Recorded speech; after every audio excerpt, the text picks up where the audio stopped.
Pessoal, sejam bem-vindos a mais esse vídeo. Esse vídeo aqui é um vídeo que está sendo feito em função de um pedido de alguns alunos relativo a 3 questões do Enem de 2018, que seriam as questões 91, 109 e 124. São questões bacanas, são questões difíceis e que, assim, permite com que a gente faça aqui uma revisitação de vários assuntos interessantes, ok? Pois bem, então veja, vamos lá, vamos aumentar um pouquinho, deixa eu dar uma travada nessa figura para a gente não sair deslizando com ela na nossa explicação, né? Bom, pessoal, primeiramente essa questão está falando de nanodispositivos. Nanodispositivos, né, são dispositivos baseados em nanotecnologia, que é um ramo, né, da tecnologia, como já diz, que lida com partículas muito pequenas. No caso, com partículas que a gente chama com dimensões atômicas. Mais especificamente, ele está falando aqui que essas estruturas elas são intercambiáveis pela indução de luz. E aqui ele representa isso para a gente de forma muito clara quando ele coloca esses valorezinhos aqui, que são valorezinhos que estão associados a luz. Isso aqui é um valor de comprimento de onda. Comprimento de onda. Isso aqui, depois você pode perguntar para o cara lá da física como é que funciona. Tem o símbolo de lambda, que é como se fosse um Y ao contrário. E quanto menor o comprimento de onda, mais forte a energia. Isso tudo faz parte do espectro eletromagnético. Mas a gente não quer discutir isso aqui. A gente quer que você perceba que eu tenho aqui como representação uma cadeia polimérica enorme, tá vendo aqui? Desenhada em azul, aonde, olha que interessante, galera, ele destaca apenas, vou destacar aqui em vermelho para você ver, apenas um fragmentozinho, e aumenta esse fragmento aqui, tá vendo? De forma que a gente consiga enxergar bem quem é cada átomo desse fragmento. E ele faz uma legenda muito legal, que eu vou colocar aqui em verde, olha pra cá, legenda, que diz pra gente qual é o significado de cada átomo desse, ok? Então veja, então a gente percebe que esse átomo pretozinho aqui, que eu vou colocar aqui, vou destacar um pouquinho mais preto aqui, não sei se você está percebendo, ele é o átomo de nitrogênio, ok? Beleza? Só para você perceber, eu vou aumentar um pouquinho. Vou até apagar, porque isso ficou feio, né? E a nossa aula é tão bonitinha, então não permite uma coisa feia dessa. Então, pessoal, eu vou fazer só um OBS aqui, para a gente lembrar. OBS, né? É átomo ou elemento químico de nitrogênio. Nitrogênio é um elemento químico que pertence ao grupo 5A, lembra? Então, por isso ele vai ter 5 elétrons na última camada. Mas ele, segundo a regra do octeto, pode fazer 3 ligações covalentes. Quando ele faz isso, ele acaba com um par de elétrons sobrando, que pode ser utilizado para fazer uma ligação coordenada ou uma old fashioned ativa, né? Então isso aqui é importante a gente saber num primeiro momento, tá certo? Deixa eu dar uma organizada nisso aqui para ficar mais bonitinho. Então isso aqui é muito importante que a gente saiba. Uma outra coisa que é muito importante que a gente saiba, né, é que eu posso ter o que a gente chama de geometria do nitrogênio, muito associado também com hibridação, tá? Então agora a gente está falando em alto nível, tá legal, galera? Então assim, a geometria normalmente do nitrogênio, quando ele faz 3 ligações covalentes simples, que seria algo assim, que vai ter essa cara aqui, eu vou chamar aqui de, sei lá, R, não necessariamente orgânico, tá, pessoal? E aí sobrando um par de elétrons aqui, eu tenho o que a gente chama de geometria, vou colocar aqui, geometria molecular do tipo piramidal, certo?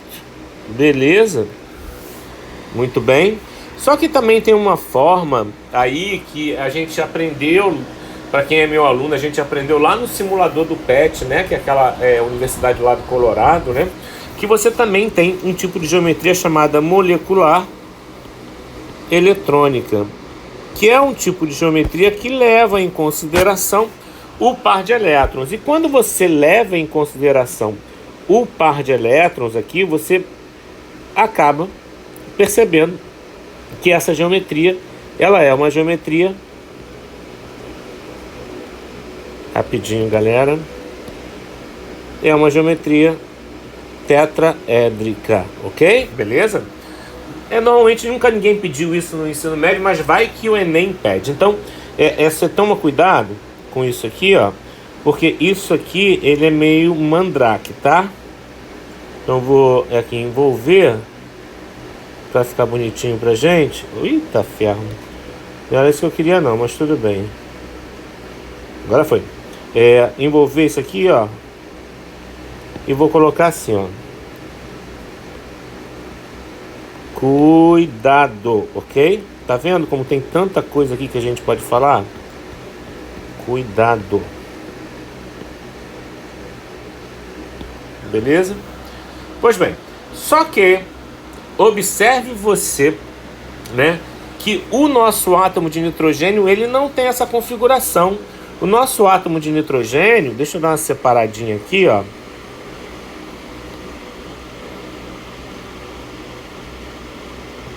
Cadê você? Parece. Show. Deixa eu ver aqui, fazer um negócio aqui rapidinho, tá? Eu quero uma cor assim, beleza. Vou dar uma separada aqui para ficar show pra gente, tá? O nosso átomo de nitrogênio, você vai perceber aqui, ele tem, na verdade, uma dupla ligação, percebe? Com outro átomo de nitrogênio, mas poderia ser com alguma outra coisa, e depois uma ligação simples aqui com o fenil. Percebeu aí, pessoal? Pois bem, qual seria a geometria desse átomo de nitrogênio molecular? Qual seria, pessoal? Quem respondeu angular acertou mais uma vez. E se fosse uma geometria molecular eletrônica, ou seja, levando em consideração o par de elétrons não ligantes dele? Quem falou trigonal plana acertou também, ok? Então, assim, como eu falei anteriormente, esse tipo de geometria aqui, ele não está sendo cobrado no Enem, mas muita coisa que não era cobrada no Enem está passando a ser. Então, como eu tinha falado anteriormente, a gente tem que tomar o que, pessoal? A gente tem que tomar cuidado, ok? Beleza? Tá vendo como tem muita... Outra coisa, olha aqui que a gente pode falar. Qual seria o tipo de hibridação? Vou colocar aqui em verde. Sempre esqueço esse negócio ligado. Qual seria o tipo de hibridação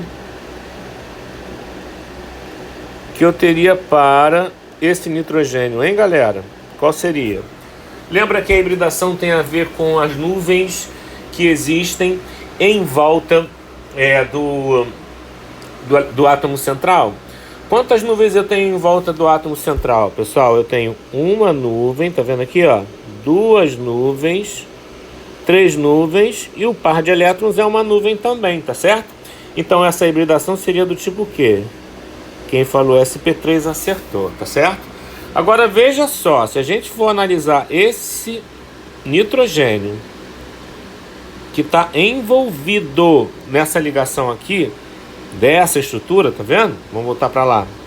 Eu teria quantas nuvens eletrônicas? Uma, já falei que dupla ligação é apenas uma nuvem eletrônica. Duas, mais um par de elétrons, três. Então qual seria a hibridação?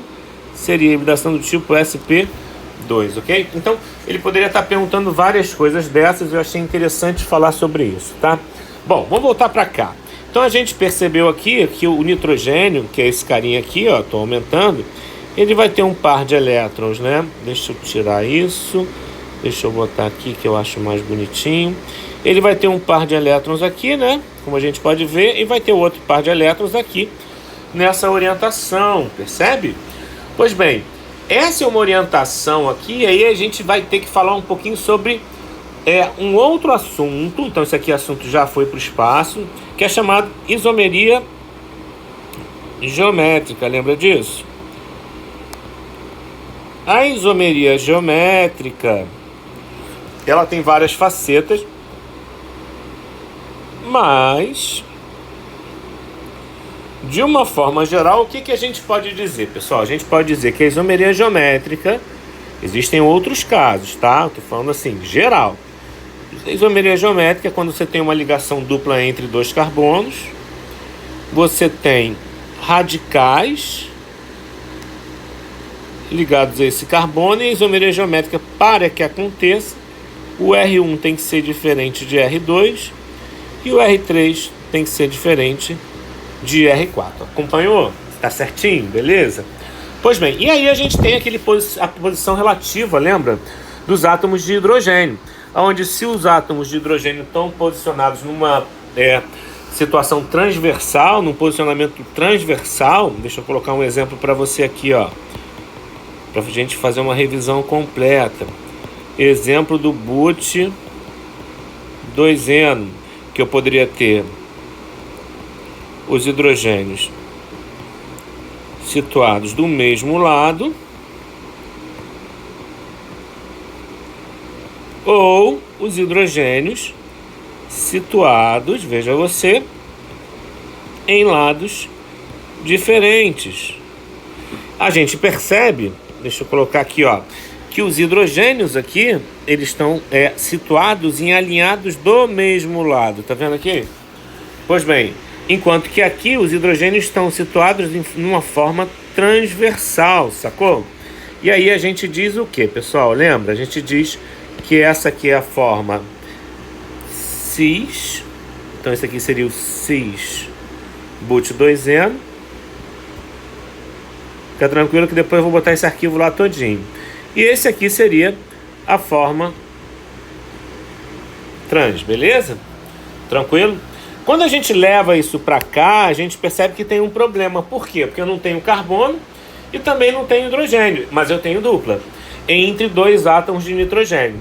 E aí a gente pode estender o conceito, né, de isomeria geométrica, que acontece entre dois átomos de carbono com dupla ligação, com os radicais todos diferentes entre si, para os átomos de nitrogênio conforme estão configurados nessa estrutura. Você está entendendo, galera? Então, na hora que a gente observa aqui, você vê a associação do posicionamento dos elétrons. E esse posicionamento, se a gente olha para cá, eles estão situados de forma o quê, hein? Deixa eu mudar isso. Aqui está muito grossinho. Eles estão situados de forma o quê? Transversal. Então a gente percebe que essa aqui é a forma trans, ok? Observe que na forma trans, olha aqui, ó, vou envolver os átomos, os núcleos de benzeno, né? Deixa eu apagar isso. Vou colocar aqui um símbolo que você já sabe, que é melhor. Eu represento mais bonitinho. Os núcleos de quê, hein? Ó, que legal. De benzenos, eles estão mais afastados. Então a gente diz que essa estrutura aqui, ela é menos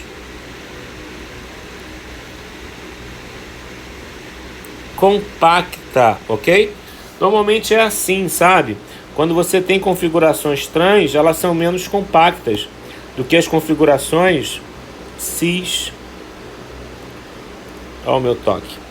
Porque aqui, ó, você vai perceber, deixa eu sublinhar para você. Aqui, ó, o benzeno aqui, tá vendo? Ó o outro benzeno aqui, ó. Percebe que eles estão mais juntinhos? Então você diz que essa forma, você percebe que essa aqui é a forma cis? Não, deixa eu te ajudar, ó. Vou colocar aqui os dois pares de elétrons desse e desse cara. Olha aqui, olha a configuração. Percebe que eles estão do mesmo lado? Aqui, ó. Então a gente diz que essa configuração aqui é a configuração cis. cis. E essa configuração aqui, ela é mais, normalmente é isso, tá? Ela é mais compacta. Além também de ser, a gente viu isso nas nossas aulas, que a configuração cis, ela é de maior energia, lembra? Configuração cis, deixa eu envolver aqui, ó. Eu acho que vai ficar legal aqui, se não ficar muito confuso, mas eu acho que não vai ficar não. Ó, essa configuração aqui, pessoal, ela possui maior, aí não, né? Maior energia. O que faz sentido quando a gente avalia ali essa energia que está sendo necessária para ela mudar de configuração. Então, o que está acontecendo? Você tem a transformação da forma trans na forma cis, ou da forma cis na forma trans, dependendo do comprimento de onda que você está colocando aí. Aí, galera, eu quero falar mais um negocinho com vocês. Deixa eu só separar aqui, para a gente ter um bom espaço, uma boa organização. Beleza? Ó.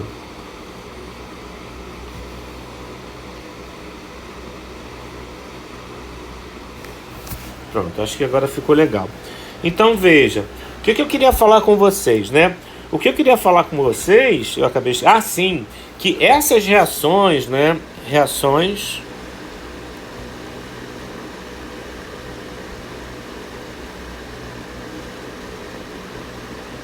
de transformação de... Vamos colocar assim, transformação, reações, está no plural, né? Então, de transformações entre... Agora eu vou colocar, ó, bem grandão. Isômeros, ok? Agora eu vou voltar. São chamadas de novo, bem grandão, isomerização, ok? Você tem a transformação de um isômero em outro. Então, essa reação que a gente está vendo aqui é um exemplo de reação de isomerização. Deixa eu te falar aqui, ó, outros exemplos.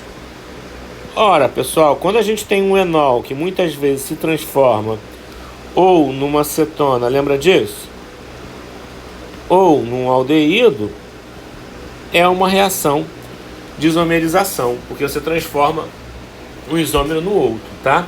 A gente depois vai dar uma estudada em reações de hidrogenação, quando eu falar de reações de adição, onde você também tem reação de isomerização. Então, essa reação é uma reação de isomerização. Então, vamos lá. Outra coisa que é importante aqui a gente falar, até para a gente saber o que não é isso aqui, olha para cá, ó. Movimento vibracional dos átomos. O que é isso? Pessoal, são só movimentos. São movimentos de torção, movimentos tipo mola, ok? Onde você aumenta ou diminui o tamanho da ligação.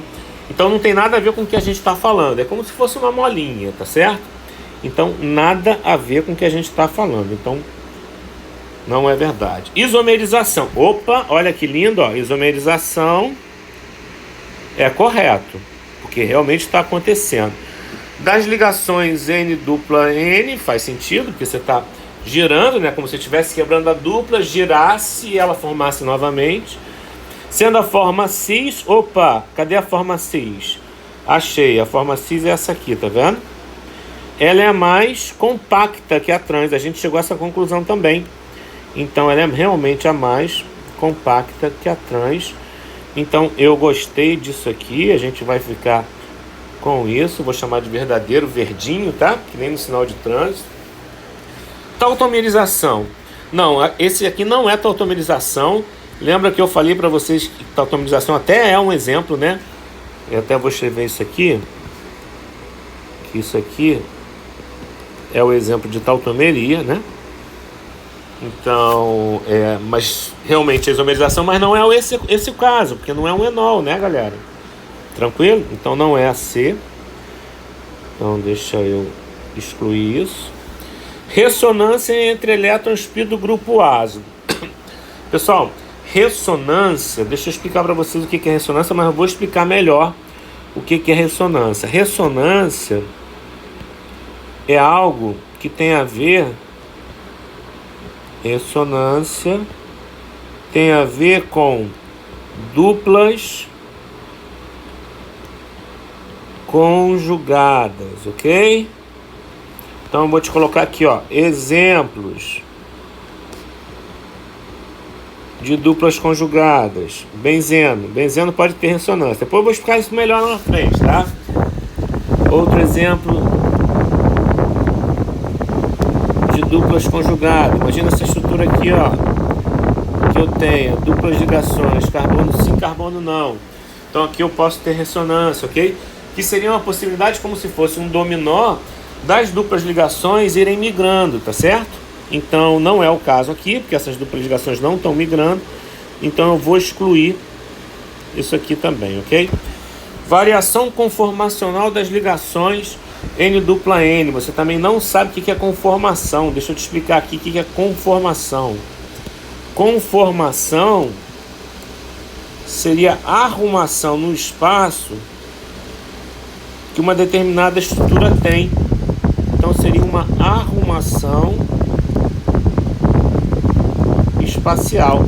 Não envolve de forma alguma rompimento de ligação. Eita, ficou aqui sem espaço. Então, deixa eu te dar só um exemplo, tá? Exemplo. Imagina só que eu tenho o ciclo hexano. Você conhece o ciclo hexano? O ciclo hexano tem essa forma aqui.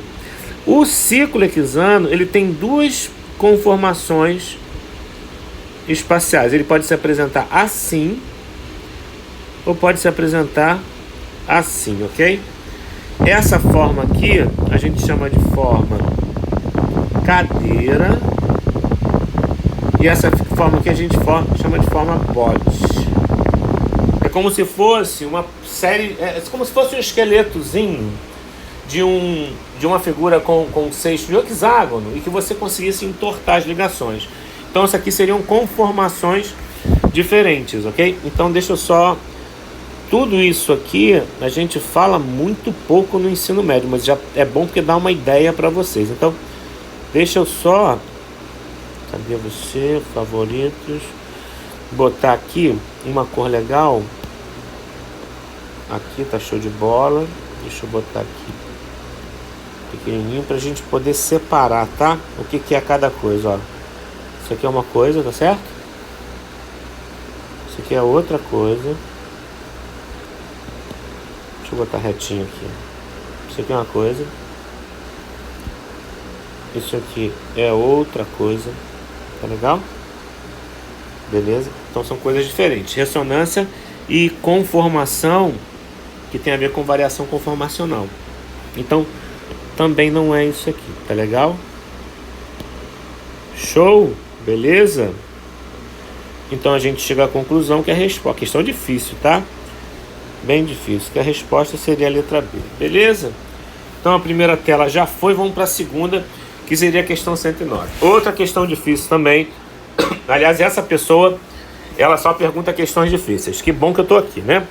Onde ele fala o seguinte: a hidroxilamina, que é o NH2OH, que está aqui, vou aumentar de tamanho, reage com anidrido acético e ela tem aqui duas possibilidades de reação. Vamos chamar aqui de rota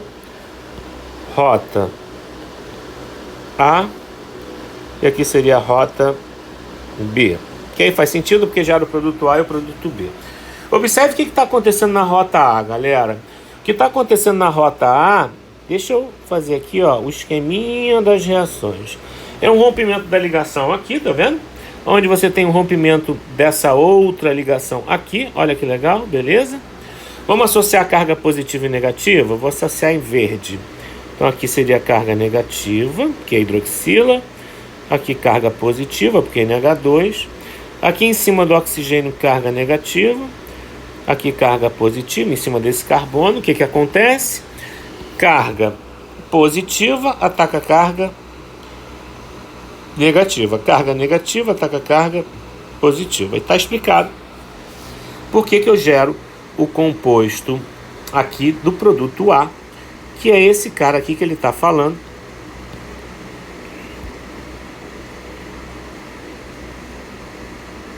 Que é muito importante, ok? Ele fala aqui que o produto A, em algum momento, cadê, ó, na questão? Ó, o produto A, olha aqui, ó, é favorecido, ok? Então, a gente pode entender que essa aqui é a rota principal. Então, a rota A é a rota principal. Vamos escrever isso aqui, ó. Rota A, rota que é a principal, logo é a mais provável, ok? Beleza? Quando a gente olha aqui, ó, para a rota B, a parada já está acontecendo de forma diferente. Você percebe por que está acontecendo de forma diferente? Por quê? Porque é como se eu tivesse... Deixa eu colocar aqui, ó, novamente essa estrutura para a gente poder ter clareza. E eu estou colocando assim, olha que interessante isso, tá vendo? Percebe? Por que eu estou colocando dessa maneira, pessoal? Porque agora eu vou romper a ligação aqui, ó. Beleza? Aonde você vai ter aqui, vamos manter as mesmas coresinhas. Aqui a carga positiva e aqui a carga negativa. E aí o que acontece nesse caso? Nesse caso, se a gente estiver reagindo com anidrido acético aqui, como tá, né? Esse H+ aqui, ó, vai atacar esse oxigênio. Quer que eu faça uma outra figura? Espera aí, eu vou fazer, ó. Deixa eu trazer esse cara para cá. Vamos fazer isso aqui, ó. Vamos reagir aqui com anidrido acético, que é esse cara aqui, ó. Não gostei dessa figura não. Vou fazer uma figura mais bonita para vocês, que vocês merecem uma figura mais bonita. Espera aí, cadê? Uma figura mais bonita, ó. Tchan. Não ficou. Por que não ficou? Ora. Ó. Espetacular, né? Tá vendo? Pois bem, vamos reagir com esse cara aqui. Pra gente ver o que vai acontecer, tá certo? Deixa eu só diminuir de tamanho para caber aqui, ó. Tá aqui. Vamos partir essa ligação aqui, ó. A gente vai partir no mesmo lugar que a gente partiu do outro, tá vendo? Viu? Mesmo lugar. E aqui a gente vai ter carga negativa. E aqui carga positiva, tá certo? Então o que a gente pode dizer? Que esse hidrogênio aqui, ó, vai atacar esse oxigênio e esse NHOH vai atacar esse cara aqui para formar, veja você, os caras que estão envolvidos na rota B, que seria justamente esses caras aqui. Quer que eu faça? Eu faço. Espera aí, então. Vai ficar bonitinho.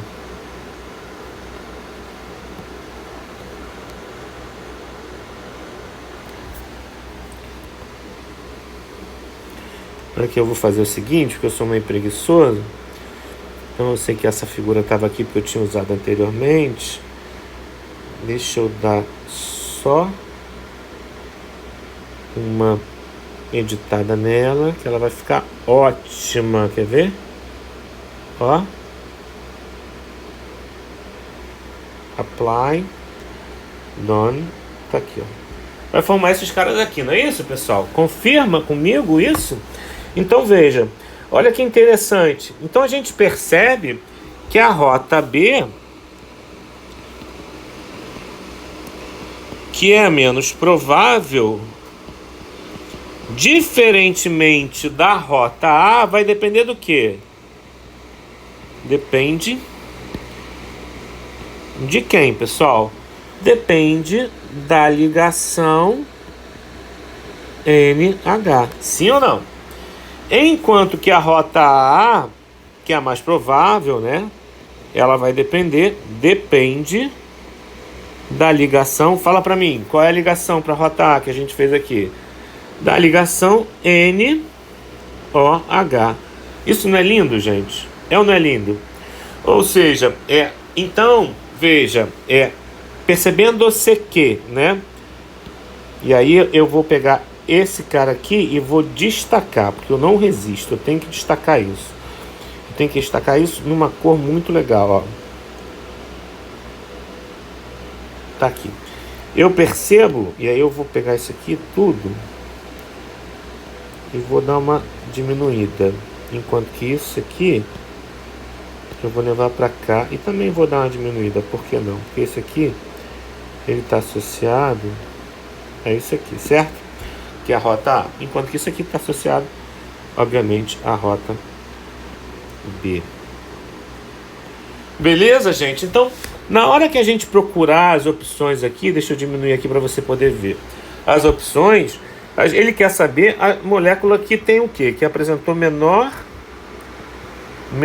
reatividade. Tá me acompanhando? Você não vai encontrar esse tipo de explicação em lugar nenhum, tá bom, gente? Menor reatividade. Ora, para ter menor reatividade, e aí você já pode de cara, né? Porque você já intuitivamente já estava percebendo isso. Ele não deverá possuir nem elementos da rota A, nem elementos da rota B. Ou seja, nem ligação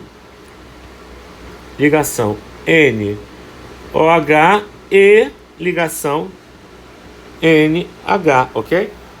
Então veja, observe que ele tem tanto NOH quanto OH. Então esse cara aqui, tá vendo aqui? Deve ser muito reativo. Muito reativo, tá certo? Do mesmo jeito que o 3. O 3 deve ser muito reativo, né? O 5 ele deve ser reativo, mas não tanto quanto o 1 e como o 3, mas deve ser bastante reativo também. O 2 deve ter baixíssima reatividade, ok? Mas quem é que vai ter praticamente reatividade zero, pessoal? É aquele que a gente já viu aqui, que é o 4. Que é o cara que não tem nem ligação OH nem NH. Por isso a resposta aqui é letra D4. Gostaram? Ficou lindo isso, né? Porque a justificativa vou puxar aqui uma linha. Eita ferro, o que eu fiz aqui? Já sei.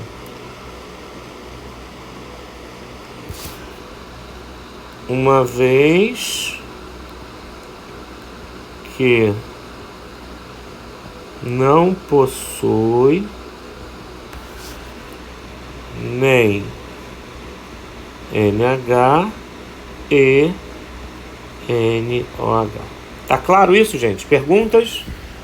Show! Agora vamos para a última aqui, que ele fala do petróleo, né? Deixa eu dar uma diminuída aqui, acho que dá para diminuir um pouco isso aqui, porque não precisa. Pessoal, essa é a questão mais fácil, tá? Mas o que acontece? Deixa eu tirar isso daqui, peraí, gente. Depois eu vou formar isso em PDF e vou mandar para vocês, tá? Mas o que acontece, pessoal? Quando a gente fala do petróleo, e aí ele fala aqui do petróleo... Ele fala aqui do petróleo na obtenção de vários hidrocarbonetos, tá vendo aqui, ó? De diferentes massas molares, tá vendo isso? Na verdade, ele tá falando aqui, ó, de componentes comercializáveis. E já caiu uma vez no Enem, mais ou menos um texto assim, que queria indicar para vocês uma situação que é muito comum cair no Enem, que a gente chama de destilação fracionada. Você sabe o que é destilação fracionada, né? Destilação fracionada é um método de separação de frações que apresentam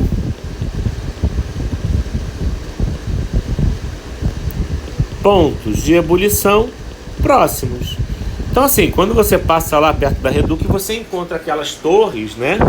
E aí você tem o que a gente chama de torre de destilação, que é utilizado para fazer esse processo de separação, que é aquela matériazinha lá do 9º ano, que a gente viu. E assim, sempre que ele fala de petróleo, acaba, de alguma maneira, né, na nossa cabeça, na cabeça do candidato, chegando, né, a torre de destilação direto na cabeça do candidato. Isso aí é uma grande covardia, porque você no automático, com essa quantidade de questões, é muito natural que você pense que é isso. Só que existe um outro processo, pessoal, que a gente chama de craqueamento. Craqueamento, que, como já diz aí, né, através desse neologismo, né, o craqueamento está associado à quebra. Quebra do quê? Quebra das frações mais pesadas, e as frações mais pesadas têm menor, deixa eu botar numa outra cor aqui para ficar legal, menor valor agregado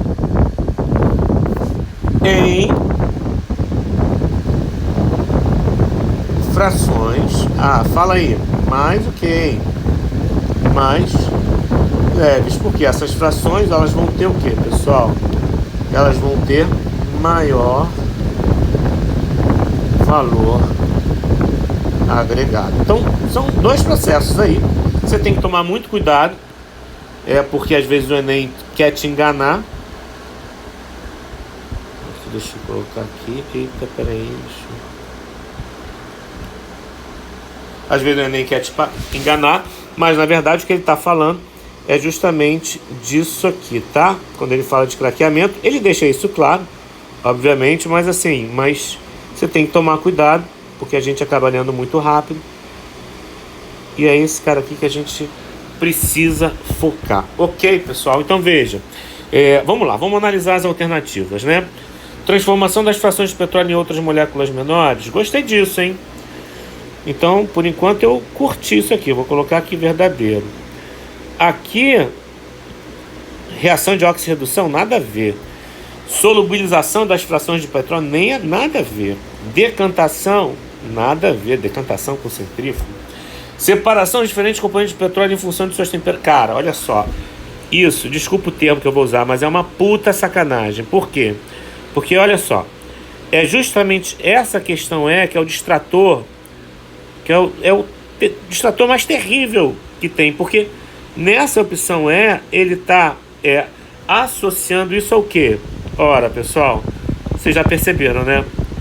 Ao que a gente chama de destilação fracionada. Beleza? E não é isso que ele quer, porque ele quer o quê, pessoal? Ele quer craqueamento. Então, por isso, a resposta aqui é a letra A, como a gente tinha visto anteriormente. E a letra E é um senhor distrator, tá bom? Beleza, galera? Espero que vocês tenham gostado da aula. Uma aula bem detalhada, falando sobre várias coisas interessantes aí. Não se resumindo, nem se limitando somente a resolução da questão, tá legal? Beijo grande pra vocês. Deixa eu encerrar aqui, que eu nem sei quanto tempo de aula deu isso, mas eu vou postar essa aula pra gente daqui a pouco, tá? Beijão, fica com Deus.